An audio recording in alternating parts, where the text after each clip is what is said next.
Hello again, football fans. This is Anthony coming back at you with Two Fat Guys Fantasy Football.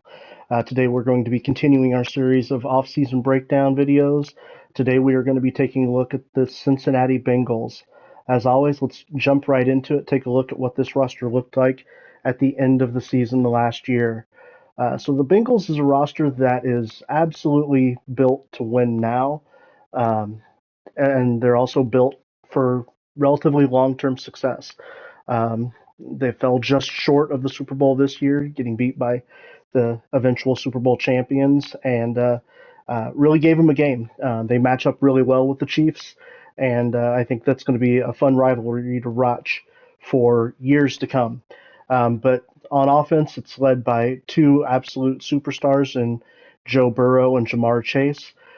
Joe Burrow, coming out of LSU, was one of the higher rated QB prospects that I'd seen in the last several years, and has absolutely lived up to those expectations.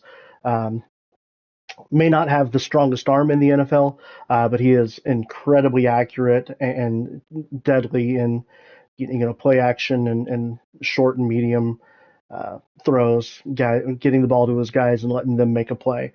Um, absolutely an absolute technician. Great quarterback to have. Absolutely a guy that you want to build a team around. So it starts with Joe Burrow, Jamar Chase, the other big name, one of the top wide receivers in the NFL. One of those guys that can absolutely do anything. He is a game wrecker. He's a game plan wrecker. He can beat any coverage, and just when you think you've got him bottled up, he goes off and makes the play that changes the game. So definitely another guy that you want to build a team around, and pairing the old college teammates has worked out incredibly well for the Cincinnati Bengals. Um, the rest of the wide receiver room is fantastic. T. Higgins is one of the best number two receivers in the NFL, also very young, complements Jamar Chase very well. A little bit different style of receiver, big, red zone target, jump ball kind of guy. He is an excellent complement and a great number two receiver. The forgotten man in the receiver room seems to be Tyler Boyd. Tyler Boyd is incredibly productive, has had a really solid start to his NFL career, and he is just overlooked. He's the third option in this offense, but he can absolutely, he could be a number two, even potentially number one on some teams. But it's a very, very good wide receiver room. Behind Tyler Boyd, we've got Trenton Irwin, Taylor, Stanley Morgan Jr., some different piece guys and gadget guys, but it's a great wide receiver room. In the running back room, we were led by Joe Mixon. Joe Mixon has been incredibly productive as a player. Uh, Unfortunately, he's dealing with some off-field issues and didn't really play as well down the stretch as I think the Bengals expected him to. I'm honestly still surprised that he's still on the team. I figured he would be a cut, a veteran cut for salary cap reasons and for off the field reasons, but he's still around. The Bengals must know something that we, the general public, do not know. So for now, he's worth riding with if you've got him. The offensive line has been a point of emphasis for this team. It was definitely the downfall a couple of years ago in the AFC Championship game. They did several things to try and strengthen it. Ted Karras, Alex Kappa, Lyle Collins, Jonah Williams in the draft turned it into uh, a definitely above average group in the NFL. It's definitely a solid starting offensive line. Does a fairly good job of keeping Joe Burrow protected, but something that they're still looking to improve. Hayden Hurst was brought in to be the tight end for the year, and maybe didn't live up to the expectations that they had, but he performed relatively well. He was a good streaming option for you in fantasy on a few weeks, but uh, it was a short 1 year deal, so uh, kind of moved on from that. On the defensive side of the ball, the defense is not the strength of this team, but it was very good last year. The D line, led by Sam Hubbard and Trey Hendrickson. Trey Hendrickson is as a pass rusher and as a D lineman, is somewhat criminally underrated by the community as a whole. He is a very stout defender. He's good against the run, but he is also a sneaky good pass rusher. He really does a good job for you. One of the one of my favorite D linemen in the NFL, just the way he goes about things, and the way he does things. So definitely a nice building block there on the D line. Sam Hubbard on the other side is solid, and then Reeder and Hill give you adequate anchors in the middle of that line, making it incredibly solid.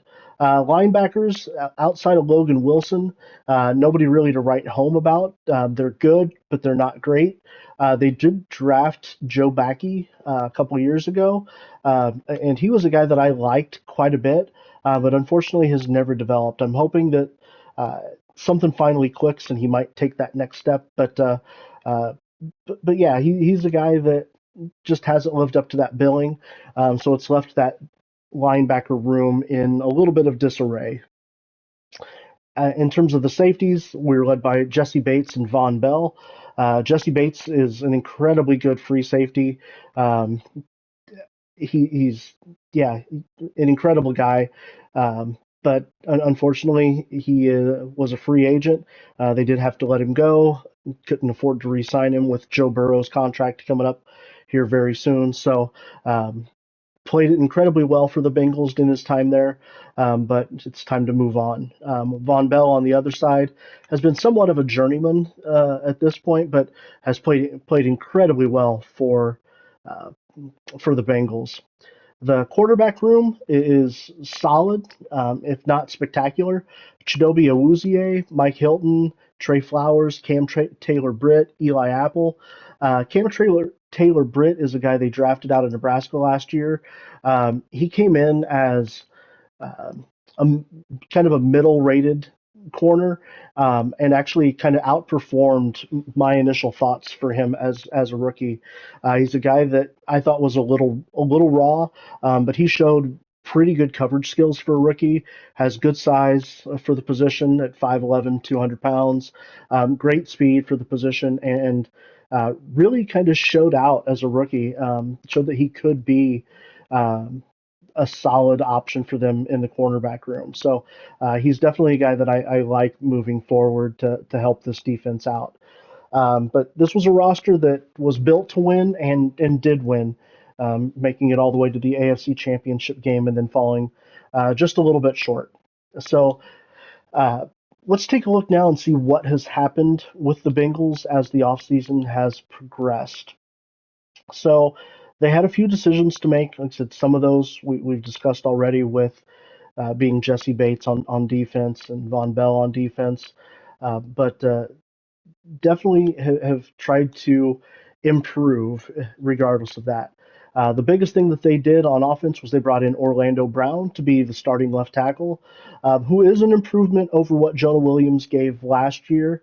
Jonah Williams is still on the team, but he is searching for a trade. At this point, we don't have a trade partner set up for him, so leaving him here just as a backup role for now.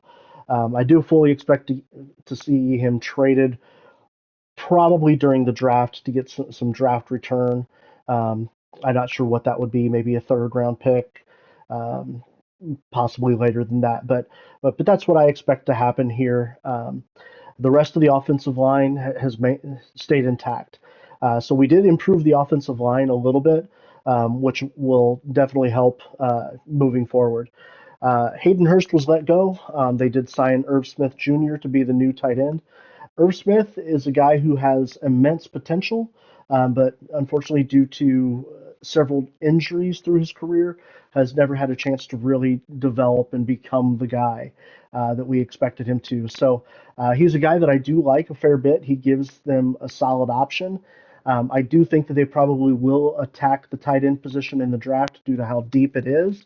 And Irv Smith's injury history isn't something that gives a great vote of confidence. He has been injured, I think, every year he's missed time. So even if he plays great, you can't expect him to play every game. So you have to have another option. And right now, I don't think that other option is on the roster. Drew Sample is solid.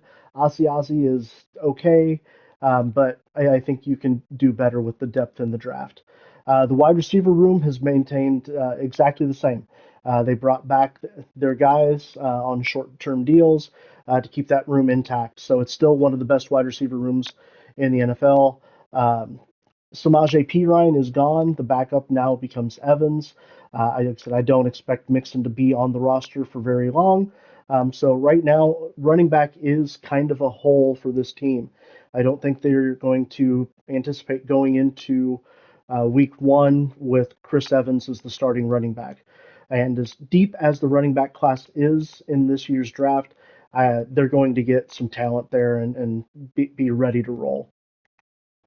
On the defensive side of the ball, the biggest notable changes, the safety room has gotten significantly weaker. Von Bell and Jesse Bates are both gone with free agency. They did kind of plan for the Jesse Bates departure by drafting Daxton Hill last year out of the draft, who was a great pick. Showed a lot of skills when he was at Michigan in terms of his coverage skills and his location skills.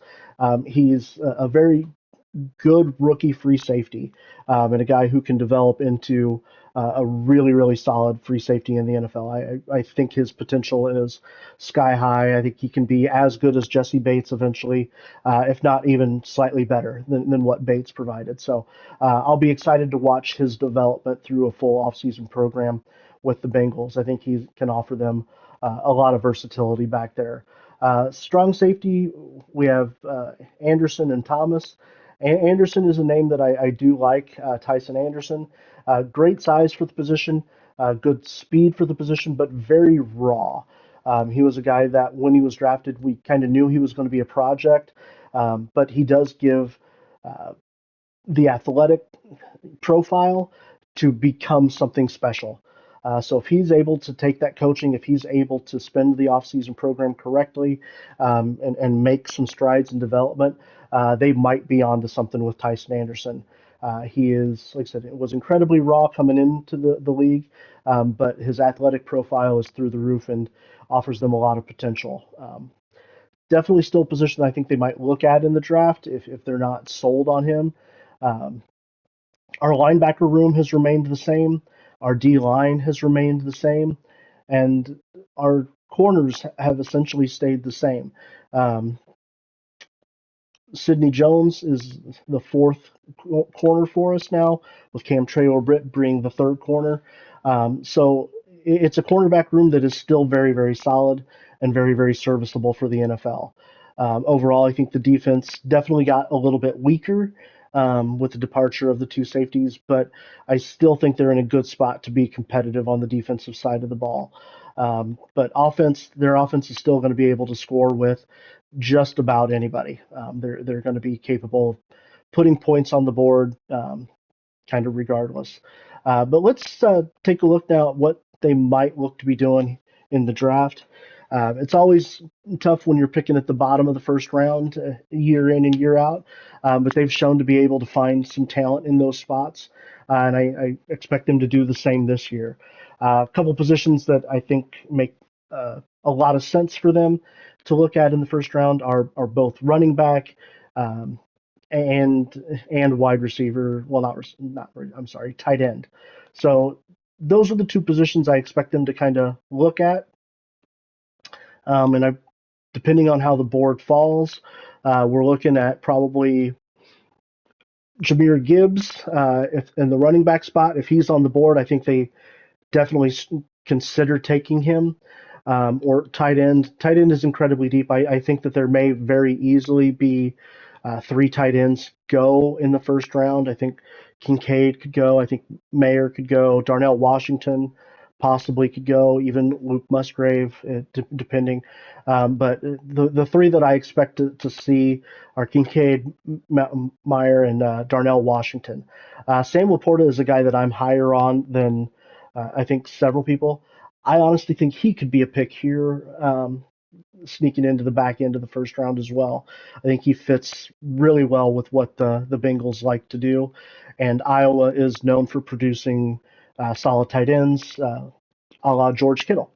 So let's take a look at kind of a couple of the guys that I think might be of interest here. First, let's take a look at Jamar Gibbs. Out of Alabama, he is a guy that showed the ability to do everything on the field. Good size for the position at 5'9", 200 pounds. Good speed for the position. He's a good carrier. Doesn't fumble a lot. Very elusive. Strong enough to run through the tackles. He showed that in the SEC, and is honestly a good route runner out of the backfield. He gives you some good pass catching ability. He's a guy that I like a lot. Bijan Robinson is absolutely the number one guy in this class, but I do like Jahmyr Gibbs quite a bit as well. If they don't go running back in the first round, in the second and third round, they could be looking at Charbonnet, Akane, two guys there in the second round that they might look at. Tyjae Spears in the third round, or even Sean Tucker in the third round. Sean Tucker's a guy that I'm still waiting to see his pro day numbers. They're going to be coming out first part of next week. So I want to make sure that his athletic testing matches up with what I see on tape. Otherwise, I'm going to have to go back and dig a little bit deeper on him. But even if they wait even a little bit longer, Roschon Johnson is a guy that I like a lot as well. He could come in and be incredibly productive in that system. Even Dwayne McBride is another guy who could come in and be incredibly productive in that system. Kendre Miller. Running back is incredibly deep. And there are a lot of guys that could come in and be contributors. At the tight end spot, I think we're going to be looking. I think Kincaid and Meyer are both going to be gone. I think Darnell Washington would be the next name that they might consider. More of a blocking threat at this point than a pure receiver, but did show the ability to pick up those receiving skills. I think he would be a solid add. But for me, I think I like Sam Laporta a little bit more. Better speed at the position. He still offers some good blocking ability, but he's a much more polished all-around tight end, and I like him quite a bit. I like him as early as a late first-round pick. I could see that happening. Just because of the athletic profile that he gives, the coaching that he's received in college, and just everything that he offers for you. Like I said, he's a solid blocker, good receiver. He offers a great all-around skill set and can walk in and be a day one starter and contributor on an NFL roster. Outside of that, they may look at the safety position later in the draft.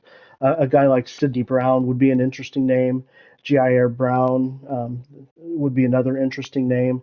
I think it'd be real fun if they drafted at some point both Sidney Brown and Chase Brown, twin brothers, kind of get the twins to play on the same team. I think that could be an interesting dynamic for a team. I like Chase Brown more than I think some do. I think he could be a contributor. He had a great production profile and actually showed off some very good athleticism at the combine. So the Bengals are in a spot where they have a couple of holes that they do need to fill. But fortunately for them, the draft really lines up with those needs really well, and they're going to have more than one opportunity to fill those spots and fill them effectively. But that's going to do it for today's breakdown of the Bengals. As always, if you have any comments on a player that I missed, somebody you think that they are going to draft, something that they should do that I didn't discuss, or a player that I missed on in the discussion, please let me know. I'd love to hear it. If you have an idea on what team we should do next as we are getting down to the last few teams before the draft, we will get through every team before the start of the NFL draft. Once the draft happens and kind of the post-draft cuts and signings shake out, we will begin revisiting each of the teams and talking about some potential fantasy forecasts for some of the primary players on those teams, what you could expect moving into your fantasy draft season. So, but that's going to do it for me, guys. As always, appreciate each and every one of you. Thanks for stopping by, and we'll talk to you next time.